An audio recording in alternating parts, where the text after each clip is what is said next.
Game theory, a term most of you have probably heard of before. But what is it really? And how can you apply it to get ahead in life with more rationality, peacefulness, and personal control? Keep watching to find out.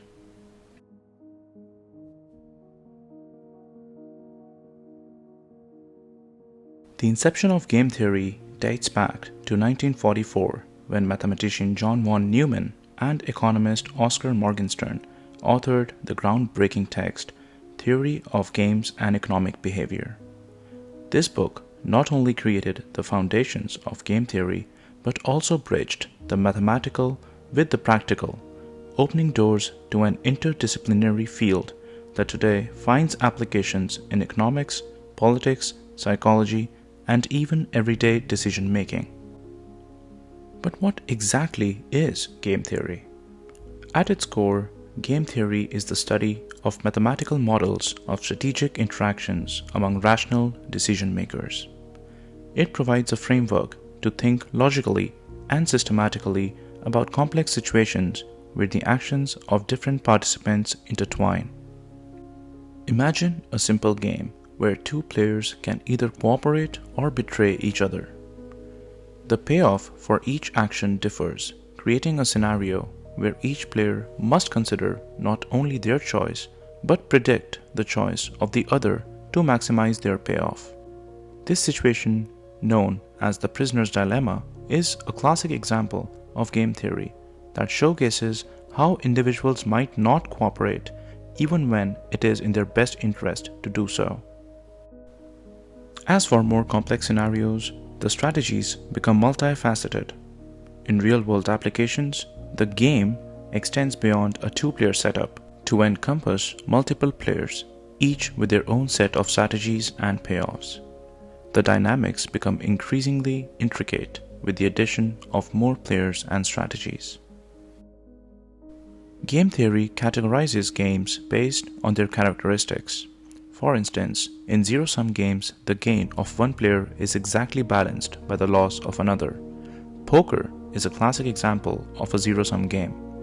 On the other hand, non-zero-sum games like trade negotiations can result in a win-win situation where all parties benefit. Moreover, games can be cooperative or non-cooperative.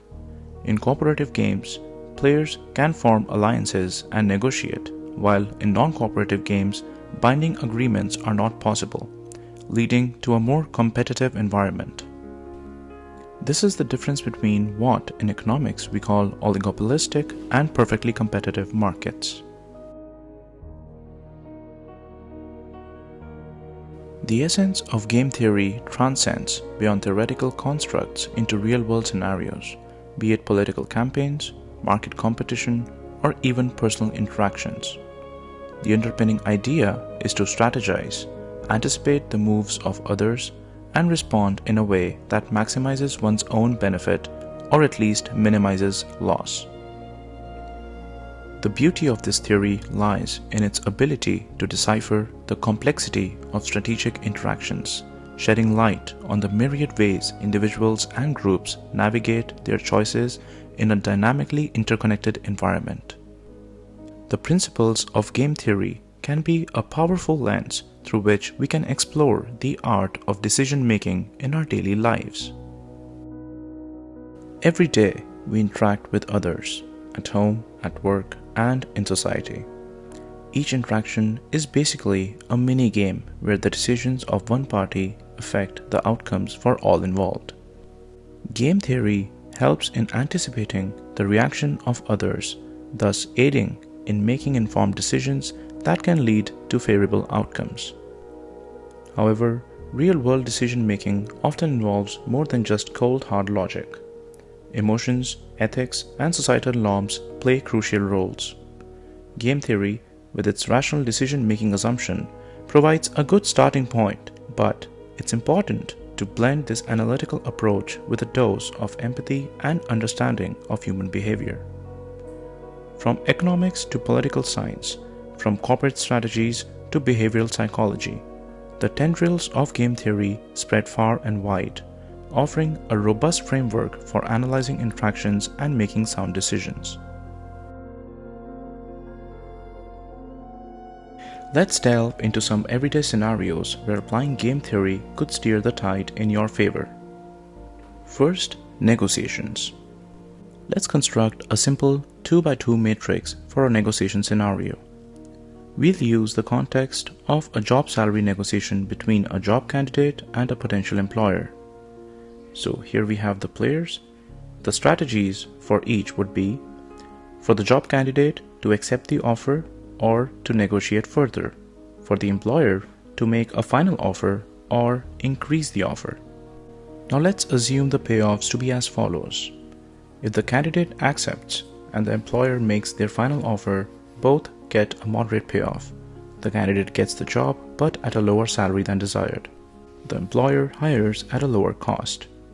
If the candidate accepts and the employer was willing to increase the offer, the candidate misses out on a higher possible salary, hence a 3, but the employer saves money, leading to a higher payoff for them, a 4.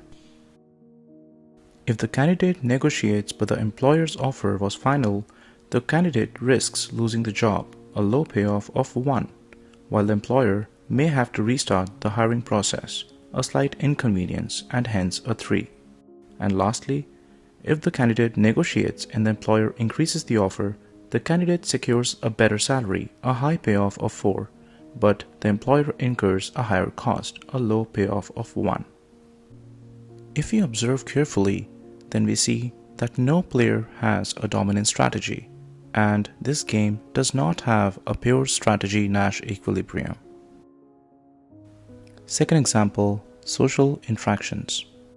Let's consider a situation where two friends, Alex and Taylor, are trying to decide how to spend a weekend. The strategies for both of them are either to go hiking or watch a movie. For both Alex and Taylor, the preference is to spend time together, but each has a different first choice of activity. However, they both enjoy the other's company enough that the activity is secondary to the social interaction. Here is a matrix for the game. Upon analysis, we see that the dominant strategy for both would be to compromise on watching a movie, as it maximizes the combined payoff and ensures that they both enjoy the outing together. This is a coordination game where both players are better off if they choose the same strategy. Now let's look at one more example of career choices. In this scenario, two professionals, Jordan and Casey, are up for a promotion at a company, but there is only one promotion available.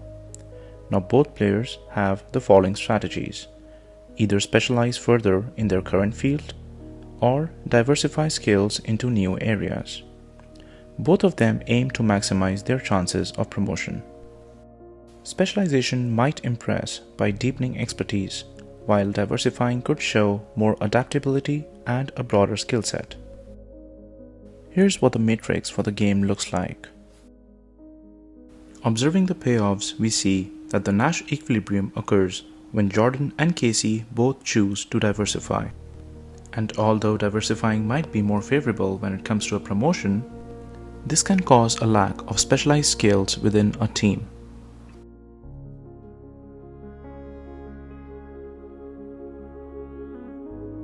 The beauty of game theory is in its universality.